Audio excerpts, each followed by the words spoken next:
Gimana ya? Kayak gimana?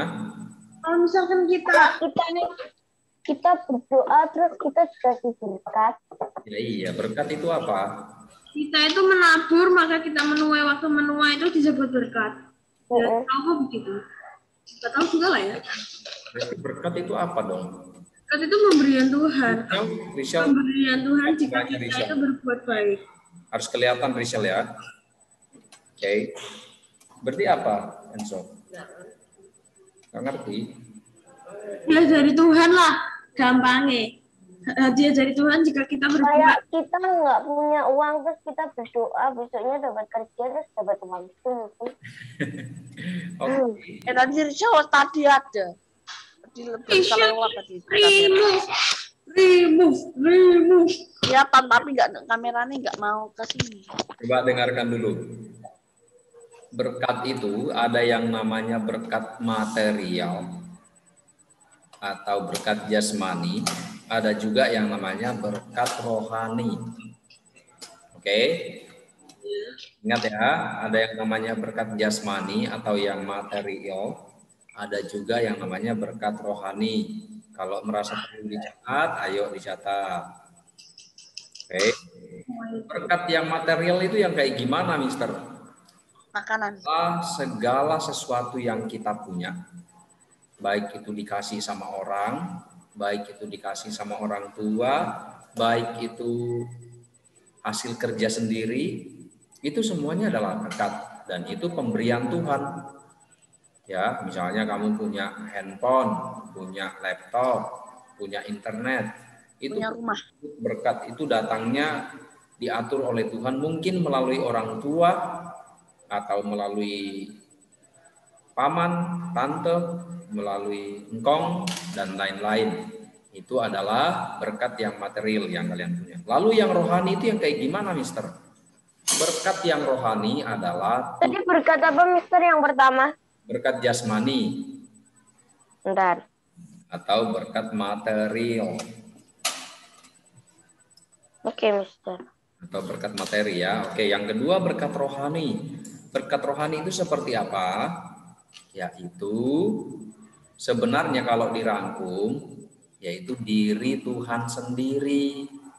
Oke, diri Tuhan sendiri. Misalnya, contoh detailnya, saya bisa membaca Alkitab dan saya bisa mendapatkan sesuatu. Oke, misalnya mendapatkan mengenai kasih. Saya diingatkan mengenai kasih atau mengenai mengampuni, itu adalah berkat rohani. Oke, tapi sebelum kalian tulis itu harus tahu dulu berkat rohani itu adalah diri Tuhan sendiri. Oke. Nah, oke, kalau memang merasa penting silahkan ditulis. Mr. Firman itu tidak akan selamanya bilang, oh ayo silahkan tulis. Nah, coba kalian ingat-ingat sambil mendengarkan itu sambil pikir, oh ini kayaknya penting ditulis deh, langsung ditulis. Oke? Oke, kita lanjut. Kalau sudah tahu itu, maka kehidupan kita itu harus menjadi berkat atau kalau dibahasakan dengan bahasa lain harus berguna, bermanfaat bagi orang lain. Nah, itu namanya menjadi berkat. Di mana kita berada orang tuh senang. Nah, itu sudah berkat itu. Bikin orang senyum, ya kan? Misalnya orang lihat Dario, wah langsung tersenyum. Dario baik, Dario pinter, Dario bisa membantu yang lain. Itu namanya berkat. Oke, tapi kalau misalnya baru lihat, wah dia lagi kabur, ditinggal. Wah, dia lagi si anak ini, nah kan tidak menjadi berkat tapi menjadi apa ya, menjadi merugikan orang lain malah kalau begitu. Sebaliknya bukan menjadi berkat tapi menjadi masalah. Nah, kita jangan menjadi masalah ya anak-anak ya, kita harus menjadi berkat. Karena itu tadi pagi PPW itu kenapa Mr. Firman tekankan mengenai kita itu giat belajar, mempelajari sesuatu, ya apapun itu bahasa atau ilmu pengetahuan, untuk apa? Ya supaya bisa menjadi berkat bagi orang lain. Ya kalau kita tidak bisa apa-apa mana bisa bantu orang lain yang susah. Kita bingung sendiri, malah ngurus diri sendiri mungkin bingung lagi. Nah, karena itu Nicholas kameranya mati ya Nicholas ya. Rachel juga, Rachel cuma kelihatan rambut sedikit. Coba dimunculin semua ya, harus kelihatan ya wajahnya. Oke, sudah diperingatkan sama wali kelasnya, jadi kalian harus mengikuti. Itu adalah salah satu contoh ketaatan. Oke, mari kita lihat ini. Kita masuk ke dalam materinya. Ini harusnya kita temukan ya, setiap kita ini biasanya menemukan yang seperti ini. Pernahkah kamu membantu temanmu mewarnai gambar, lalu ketika gambarmu dan gambarnya dinilai, ternyata hasil gambar temanmu dapat nilainya lebih tinggi. Bukan hanya gambar, tapi misalnya membantu. Lalu begitu dikasih nilai, ternyata yang kamu bantu itu dia lebih tinggi dari punyanya kamu. Biasanya kalau kayak gitu tuh kecewa. Iya kan? Kecewa sekali. Sangat. Harapnya kan kayak, ya kan saya ngasih tahu kamu, masa kamu nilainya lebih bagus. Harusnya gitu toh. Nah, atau temanmu ini kurang bisa mengerjakan sesuatu, kurang bisa matematika, terus kamu bantu, ternyata kok nilainya lebih bagus, kan aneh. Nah, bisa saja pas kamu bantu dia langsung nangkap, akhirnya dia mengerjakannya dengan baik. Nah, mungkin ada yang bilang gini, wah lain kali nggak usah bantu nggak mau bantu lagi. Lain kali biarin aja lah. Itu kita kecewa kalau begitu, itu orangnya menuntut atau tidak mau rugi sama sekali. Padahal tadi sudah jadi berkat. Ya, membantu orang itu kan kamu sudah jadi berkat, tapi kamu menyesal kembali berarti tidak tulus. Oke, atau pernahkah kamu membantu temanmu yang kurang bisa matematika, ini tadi ya. Lalu ketika menghadapi ulangan dan hasilnya dibagikan, ternyata hasil ulangan temanmu yang kamu bantu 90, kamu hanya 80. Nah, ini mungkin membuat kita sedih. Ya, atau ada hal yang baik nih. Sebaliknya, mungkin ada yang membantu temannya, lalu temannya dapat nilai bagus, dia ikut senang. Ada enggak? Siapa yang begitu? Aku nggak pernah sih bantu temennya, nggak pernah sih. Ada enggak yang mentalnya kayak gitu? Jadi begitu temannya dapat prestasi bagus, wah dia jadi senang. Saya senang karena saya yang bantu gitu. Ya itu juga sebenarnya senang, kayak nanti kalau misalkan saya dapat begini karena dibantu oleh siapa, wah jadi terkenal. Nah, iya makanya. Atau yang tadi, yang pertama, waduh kok dia lebih tinggi, saya kan yang ngajarin dia, terus dia jadi benci orang itu. Itu bisa ada dua ya. Nah, itu tipe guru yang tidak baik. Jangan yang diganti di pacarnya itu. Nah, sikap yang baik, yang tepat itu adalah ketika kamu menjadi berkat bagi orang lain, membantu misalnya, ya harusnya kita tulus. Tulus itu tahu enggak? Tidak membutuhkan imbalan. Ya, tulus itu artinya mau nantinya dia lebih bagus dari saya tidak masalah. Asal saya sudah bantu dengan tulus. Toh puji Tuhan kalau dia lebih bagus berarti ya berkatnya orang itu. Ya jangan nanti kalau dia lebih bagus kamu malah ya lain kali tidak mau bantu lagi dia lebih bagus. Nah itu tidak baik ya. Mental seperti itu adalah mentalnya seorang pengecut. Nah itu bisa disundang. Atau orang yang iri. Nah itu tidak boleh. Nah ini ya, kalau misalnya kita membantu teman yang kesulitan atau hal itu seharusnya adalah hal yang baik ya. Saya yakin kalian setuju kalau itu disebut hal yang baik. Jadi seharusnya anak-anak itu ketika berhadapan dengan orang yang seperti itu, ya jangan beranggapan kamu ini seperti disaingi, kamu ini seperti orang yang dikalahkan. Tapi kerjakanlah itu karena kamu memang ingin membantu orang lain. Nah, di dalam Alkitab ternyata ada orang yang seperti itu, dia itu kecewa. Padahal awalnya dia sangat baik, tapi dia kecewa akhirnya. Judas. Judulnya jangan kecewa. Nah, ini bukan ini adalah satu pelajaran ya, bukan satu contoh yang kita ikuti lalu kita juga seperti itu. Mari kita lihat. Sebelum Tuhan Yesus memulai pelayanannya, Yohanes Pembaptis diutus untuk mendahului Tuhan. Oke, kalian tahu ceritanya ini?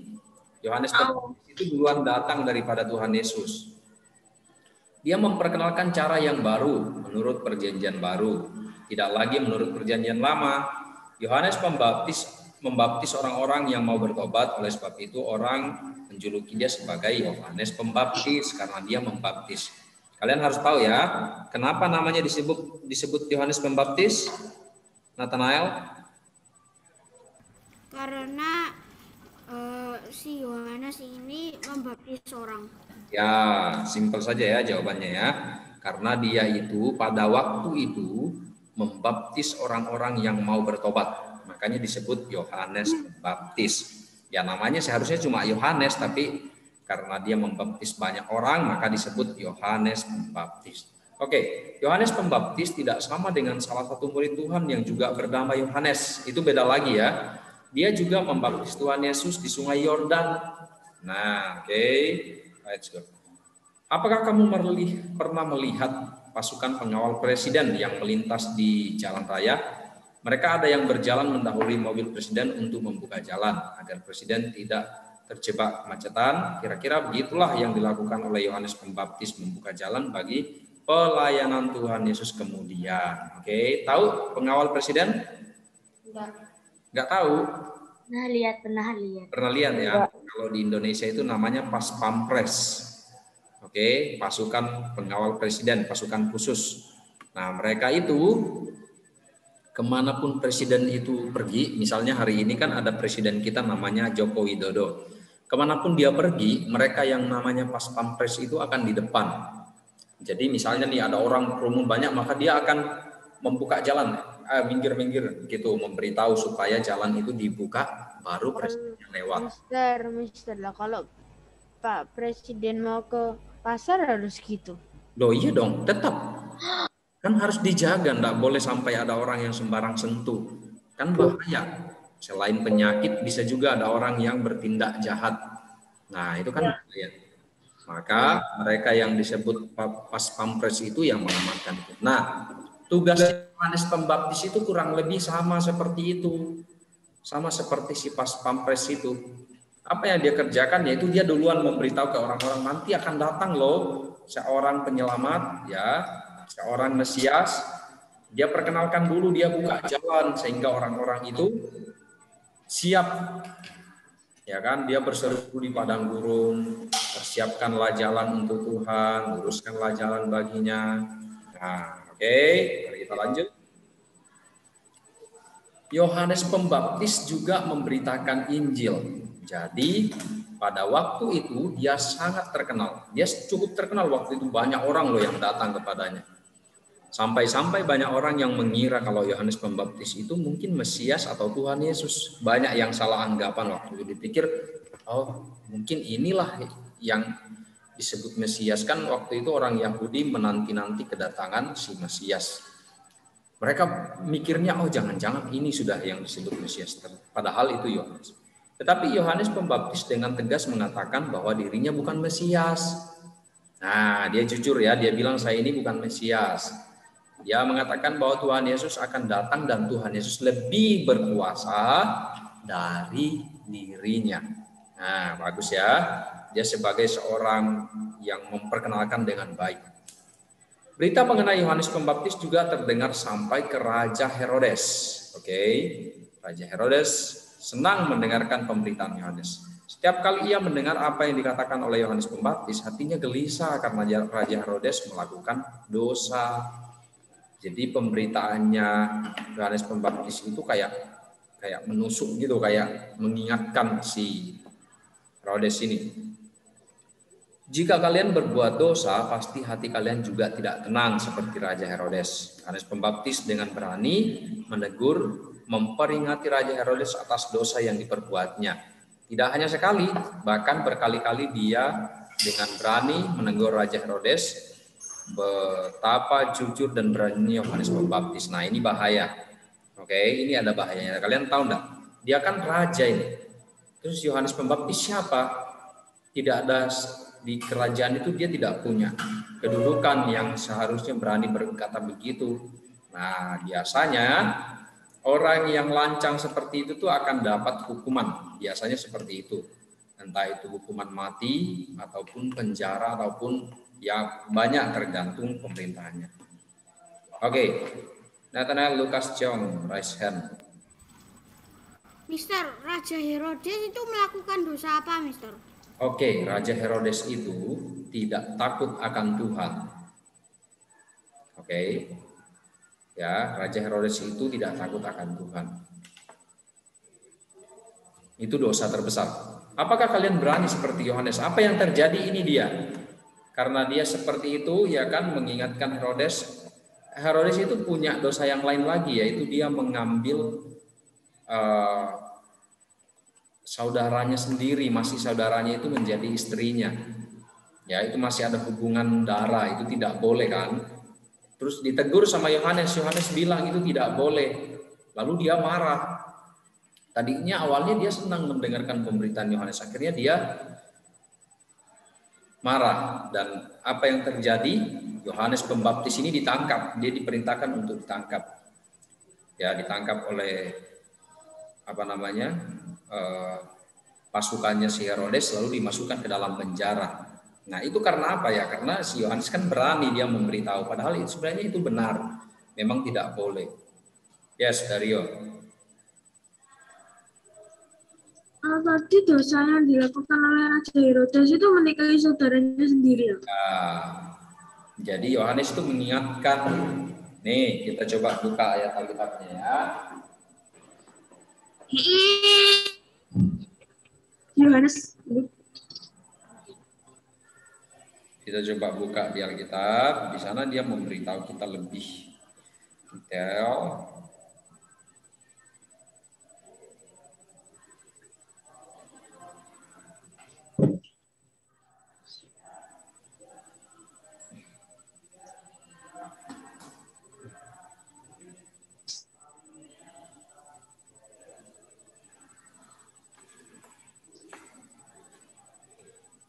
Menikahi siapa, Mister? Sebentar, coba kita buka di Alkitab biar kalian punya ayat Alkitabnya sekalian.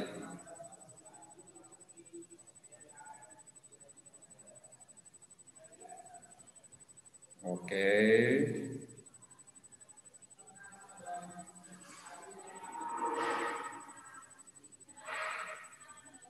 Oke, coba lihat di Markus pasal 6 ayat 17.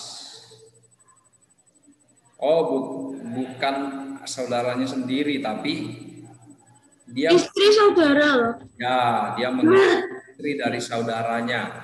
Oke. Di Markus pasal 6 ayat 17 dan 18. Jadi istri dari saudaranya. Saudaranya itu namanya Filipus, saudaranya Herodes sendiri. Lalu istrinya Filipus diambil sama Herodes. Itu kan tidak boleh. Itu dosa namanya, berzina namanya. Oke. Nah, itu kesalahannya. Sehingga Markus berapa, Mister? Markus pasal 6 ayat 17 dan 18. Itu dosa, itu tidak boleh, itu namanya berzina kalau kayak gitu. Tadi kenapa Mister? Rajanya menikahi siapa? Si Herodes menikahi istri dari saudaranya sendiri. Nama istrinya? Berarti Raja Herodes itu punya saudara, saudaranya punya istri, itu istrinya itu dinikahi. Yes, betul. Oh. Istrinya itu namanya Herodias. Oke. Oh, serasi, guys. Di dalam penjara, Yohanes mendengar tentang apa yang Tuhan Yesus kerjakan. Lalu dia menyuruh murid-muridnya bertanya kepada Tuhan Yesus, apakah Tuhan Yesus itu Mesias?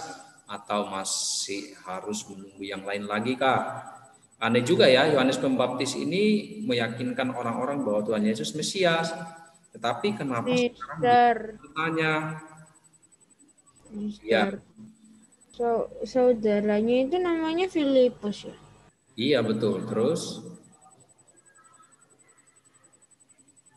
Iya namanya Filipus. Oke kita lanjut dulu ya. Nanti sesi tanya jawabnya di belakang. Oke. Jadi ada yang sedikit aneh nih si Yohanes nih. Dia malah bertanya. Padahal kan dia memperkenalkan. Sebenarnya Yohanes Pembaptis itu jelas bahwa Tuhan Yesus itu Mesias, tetapi dengan mengutus murid-muridnya bertanya, ia ingin mengingatkan Tuhan bahwa dia ada dalam penjara. Mohon Tuhan bisa membebaskan dia. Nah, itu permintaannya Yohanes ya, kan dia di penjara. Tuhan Yesus menyuruh murid-murid itu memberitahu Yohanes yang ada di dalam penjara bahwa Tuhan menyembuhkan orang buta, orang lumpuh, orang kusta, orang tuli, bahkan orang mati dibangkitkan, dan kepada orang miskin diberitakan kabar baik. Setelah mengatakan semua itu, Tuhan Yesus lalu berkata, berbahagialah orang yang tidak tersandung atau menjadi kecewa karena aku. Kenapa coba? Kalian tahu enggak kenapa Tuhan bilang begini?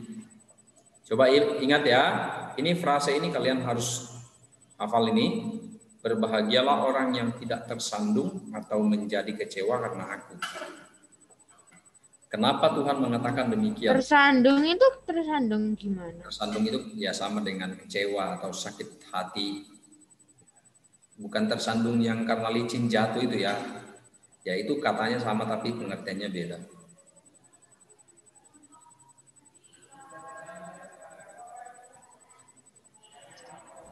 Mungkin karena Kenapa? Yohanes Pembaptis itu dikira Mesias. Dia orang-orang pikir. No, bukan. Ada yang lain?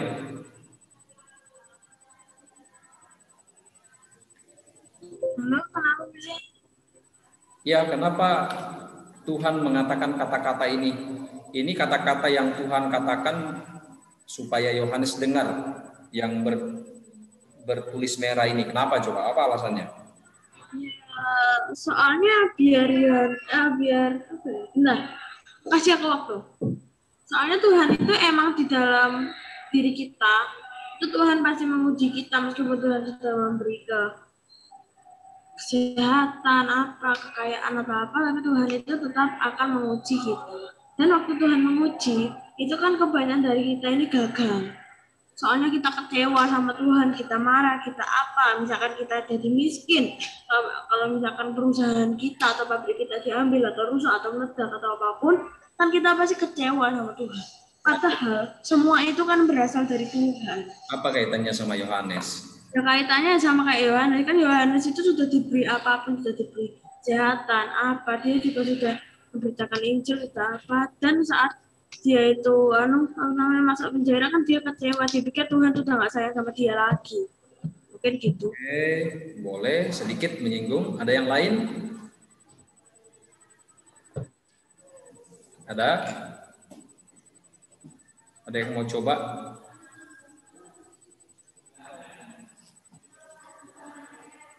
Enzo mau coba? Ada enggak yang lain selain Dario? Coba Nathan. Ya, Mister. Coba, kira-kira kenapa Tuhan mengatakan begini? Itu karena orang yang tidak kecewa itu sangat bahagia. Kenapa?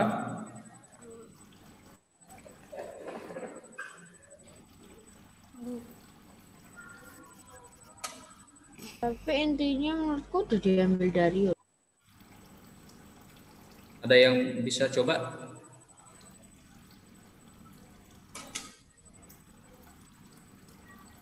Karena orang yang tidak kecewa dengan Tuhan itu adalah anak Allah dan bahagia. Oke. Begini ceritanya itu begini. Yohanes kan mengutus murid untuk memberitahu Tuhan Yesus, menanyakan tentang Mesias. Sebenarnya dia tahu kalau Tuhan yang datang itu adalah Mesias. Tapi tujuannya adalah supaya Tuhan tahu bahwa oh Yohanes hari ini di dalam penjara, saya harus selamatkan. Tapi Tuhan tidak bebaskan. Tuhan tidak bebaskan dia, malah Tuhan kayaknya pamer nih. Coba lihat di sini. Tuhan menyembuhkan orang buta, orang lumpuh, orang kusta, orang tuli, bahkan orang mati dibangkitkan. Kok Yohanes tidak dilepaskan dari penjara sama Tuhan? Kenapa dibiarkan? Oke, paham? Nah, itu yang membuat Yohanes kecewa. Yohanes itu kecewa. Kok saya yang memperkenalkan Tuhan aja tidak dibebaskan dari penjara sama Tuhan Yesus? Kok malah dia bisa menyembuhkan orang buta, orang lumpuh, orang kusta, orang mati dibangkitkan. Saya sendiri muridnya, saya sendiri yang memperkenalkan dia, kok tidak diselamatkan? Nah, maka dari itu Yohanes pada waktu itu kecewa. Dan Tuhan memperingati dia, berbahagialah orang yang tidak tersandung karena aku. Maksudnya Tuhan itu menyinggung Yohanes. Oke, dan akhirnya apa yang terjadi? Yohanes itu dipenggal kepalanya. Mati dia di penjara itu. Demi Tuhan, untuk Tuhan. Apakah itu satu, wah Tuhan lalai, wah Tuhan tidak adil, dibiarin? Bukan. Itu sudah di dalam rencananya Tuhan. Oke, karena pelayanannya Yohanes Pembaptis sudah sampai di situ. Tuhan Yesus yang akan melanjutkan. Ya karena kan tapi kok nyeremin matinya dipenggal? Iya, dipenggal karena waktu itu anaknya Herodes berulang tahun. Lalu Herodes bilang, mintalah apa saja yang kamu mau, bahkan setengah dari kerajaanku akan kuberikan kepadamu. Lalu dia minta apa? Kepalanya Yohanes Pembaptis. Kenapa? Karena istrinya itu si Herodias itu marah waktu itu. Yohanes kan ikut campur. Yang tadi itu Mr. Gilman ceritakan. Yohanes ikut campur kayak mencampuri urusannya Filipus yang istrinya diambil sama Herodes, dan istrinya itu benci sama Yohanes juga. Akhirnya dia minta kepalanya Yohanes dipenggal, ditaruh di atas piring. Herodia kan anaknya itu minta itu gara-gara kan disuruh mamanya, bukan disuruh mamanya, dibisikkan sama mamanya. Nah, oke ya. Kasian no. Harusnya dia minta semuanya itu baikan. Ya, iya benar. Oke. Kan anaknya sangat-sangat jahat. Rasanya kesel mbak anak. Pengalaman Yohanes ini itu juga bisa menjadi pengalaman kita. Ya. Sama kayak cerita di awal tadi, kita sudah menolong seseorang lalu sepertinya dia tidak membalas. Lalu kita menjadi kecewa. Atau berkatnya itu kok dia yang dapat bukan saya. Nah, bisa menjadi kecewa. Ketika kita menghadapi situasi yang hati kita ini segera menjadi sempit atau mudah menyalahkan orang lain. Kita tidak bisa berhati lapang seperti ketika kita sedang senang. Biasanya ya, anak-anak ini yang terjadi kalau kita senang, kita itu wah baik-baik sekali, sayang sama teman, sayang orang tua, sayang saudara. Tapi nanti kalau sudah ada situasi sulit, mukanya muram, ya kan, kecut. Diajak ngomong saja langsung ngegas. Jadi singa kalau diajak ngomong dikit, tapi jadi singa kelaparan. Ini adalah kebiasaan yang tidak baik, ya. Maka kita seharusnya mau itu dalam kondisinya susah, mau itu dalam senang, maka seharusnya ya oke-oke saja, tidak usah seperti itu. Jangan menjadi orang seperti itu, seperti orang yang kecewa. Kita begitu kita melihat nilai teman yang kita bantu lebih bagus, hati kita menjadi sempit, kita kecewa. Akhirnya kita tidak mau lagi melakukan kebaikan, berhenti membantu teman kita. Ini bisa terjadi. Ini bisa terjadi. Nah, anak-anak, makanya kalau melakukan sesuatu, maka harus dengan tulus hati. Oke? Anggap saja itu adalah berkat bagi orang yang kamu bantu. Jangan menganggap itu sebagai saya sedang menanam sesuatu nanti saya tuai. Tidak boleh. Ya kalau begitu berarti kamu membutuhkan imbalan. Apakah itu disebut membantu kalau membutuhkan imbalan? Bukan, itu seperti berbisnis. Ya, oke. Tuhan tidak membebaskan Yohanes Pembaptis dari penjara, tetapi Tuhan menguatkan hatinya dengan mengatakan, marilah kepadaku, semua yang letih lesu dan berbeban berat, aku akan memberikan kelegaan kepadamu. Oke. Ini ayat Alkitab di dalam kitab Matius. Oke, ini adalah penghiburan Tuhan. Tuhan Yesus itu menghibur si Yohanes dengan kata-kata ini. Kita bisa merasa letih lesu dan berbuat berat, artinya kita sedih, kecewa, marah, padahal sudah melakukan sesuatu yang benar, tetapi kita seolah-olah tidak mendapatkan kebaikan. Nah, ini bikin kita lesu, bikin kita letih kalau sudah kecewa. Nah, pada saat seperti ini Tuhan memanggil kita untuk datang kepadanya. Nah, agar kita bisa memiliki hati yang kembali dibuat lapang, tidak sempit gitu loh, tidak gampang marah-marah. Ada yang tahu ini ayatnya ada di mana? Iya, Matius pasal berapa? Dulu. Matius piro ya? Sabar. Pasal berapa ya? Pernah baca aku. Ini terkenal loh ayatnya. Marilah Bapak. Matius pasal berapa ya? Pasal 3. Pasal 3. Pasal berapa? 3. No. Ada yang tahu? Sabar. Aku punya triknya ini. Matius pasal 11 ayat 28. 11 Yuk ditulis. Marilah kepadaku semua yang letih lesu dan berbadan berat, aku akan memberi kelegaan padamu. 28. Ayat berapa, Mister? Matius 11 ayat 28. Ayat 28. Matius 11 ayat 28. Nah, ini ya anak-anak ya, kalau ini adalah solusinya. Kalau kalian pernah kecewa karena satu hal, maka ingat ada ayat ini. Hanya dengan pergi atau hanya dengan melalui berdoa kita datang kepada Tuhan, baru kita akan terlepas dari rasa kecewa, rasa sakit hati, sedih, iri hati.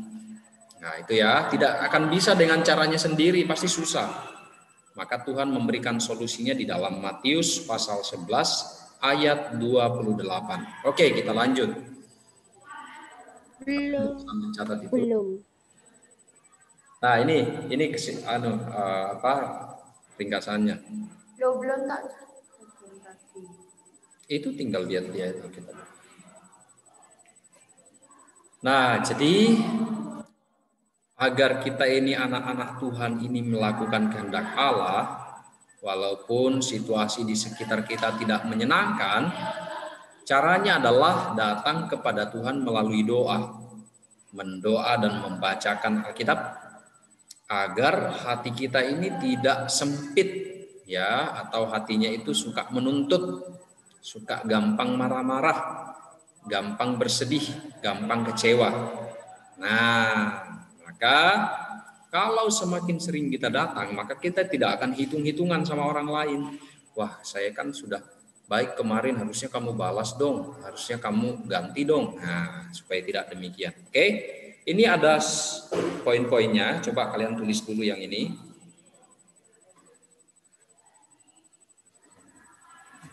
Ada 3 poin nih yang bisa dipelajari dari cerita itu. Share PDF-nya nanti apa dikirim? Iya, nanti.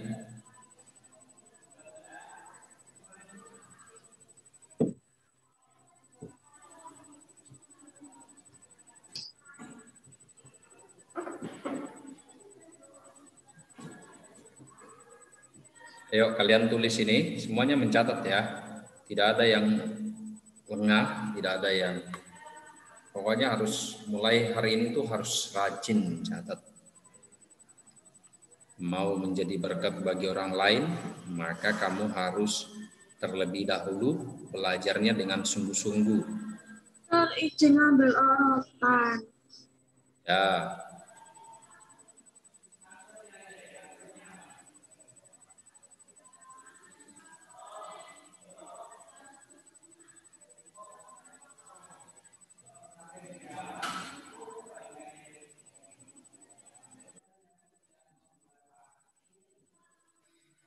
Oke. Ini sudah belum? Belum. Belum, tadi pensil hancur, Mister. Oke. Terus tadi ambil yang baru ya.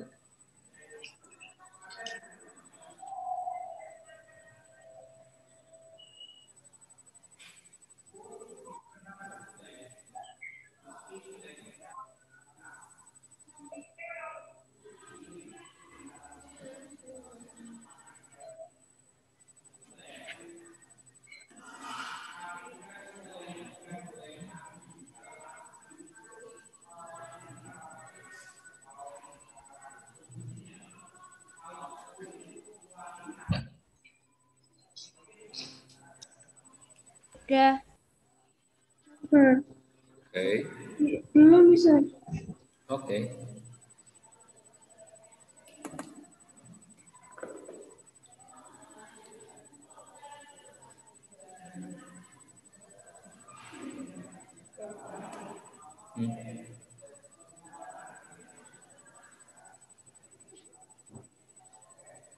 Nomor 3. Dibersihkan. Terendam di air. Sudahkah semuanya? Sudah. Sudah bisa. Semuanya sudah selesai? Sudah.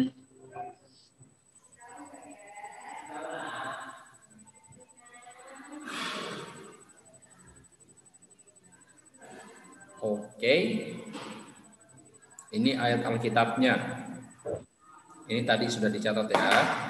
Oke. Sekarang ada pertanyaan di belakang sini. Itu nanti kalian kerjakan ya. Itu jadi tugasnya ya.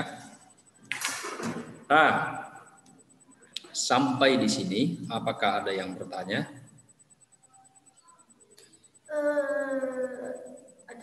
Apa?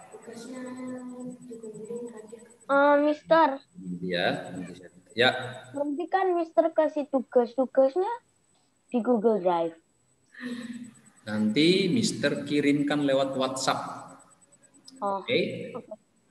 Batas pengumpulannya kapan, Mister? Oke, sekalian Mister Firman beritahu ya. Tugasnya itu adalah ada di slide paling terakhir, ada 2 slide di belakang. Itu isinya adalah pertanyaan-pertanyaan terkait materi di PowerPoint.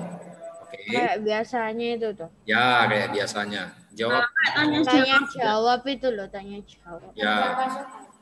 Jawabnya secara singkat aja, nggak usah terlalu terlalu banyak. Sesuai dengan cerita yang ada di dalam cerita itu. Oke. Lalu batas pengumpulannya adalah besok. Besok malam, siang, pagi. Besok jam 7 malam. Oke, anak-anak ingat ya, setiap tugas yang seperti ini itu ada nilainya. Jadi yang tidak mengerjakan mohon maaf, nilainya tidak masuk. Oke. Nah, jadi nanti kalau kalian lihat di raport kok nilai saya cuma 75 ya, berarti kamu tidak kumpul. Padahal kan sudah diminta. Nah, makanya harusnya dikerjakan supaya maksimal bisa dapat 85 atau 90. Begitu, itu kan membantu menolong nilaimu yang lain. Maka dikerjakan, ya. Oke. Supaya materinya itu tidak berlalu, tidak lewat itu loh. Kalian punya ada pengingatnya melalui soal itu, kita semakin paham. Oh iya ya, tadi kan bahas ini, saya hampir lupa. Dibuka lagi, kerjakan soalnya dibuka lagi begitu. Batas pengumpulannya jam 7 malam ya, Mister? Ya, jam 7 malam besok ya. Ke WhatsApp ya, kalian kumpulinnya. Yang bisa mengumpulkan hari ini saya appreciate, bisa dapat poin tambahan. Saya akan lihat tak centang satu-satu yang bisa mengumpulkan malam ini itu ada poinnya. Berarti orangnya mau lebih cepat gitu, tidak menunda-nunda. Oke? Mas kuakeh banget. Iya udah akeh soalnya. Ya banyak. Masih wakeh pusing. Nggak apa-apa kan sampai besok nanti sedikit. Ada tematik. Oke, ada lagi pertanyaan lain? Tidak ada. Kapan break? Habis ini. Sudah selesai. Oke, kalau memang tidak ada pertanyaan, maka kelas kita Bible kelas 5 hari ini sudah selesai. Untuk dalam doa. Poin-poin yang tadi itu dicatat dengan baik. Oke. Kita akan menutupnya dengan doa. Saya